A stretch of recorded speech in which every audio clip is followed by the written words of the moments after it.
How do you, at this point of your career, handle failure?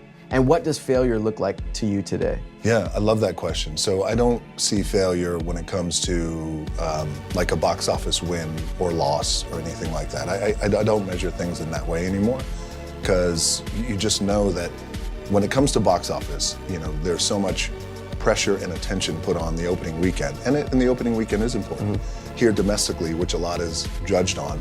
But these are global movies, and they play around the world. And here in the US, this is one market. And then there's the UK, then there's Germany, then there's Asia, and everywhere else around the world.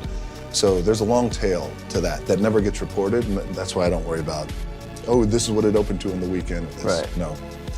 These days for me, I love this question, these days for me, where I'm at in my life, failure is measured by me as a human being, and me as a man, me as a father.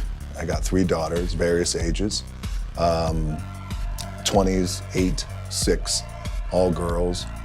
So I find myself these days being more reflective and contemplative about being a dad and a man, and especially because I grew up and I had a complicated relationship with my own man.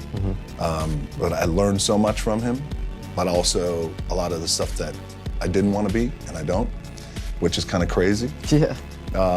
As we've all gone through that. So I measure in that way in terms of failure.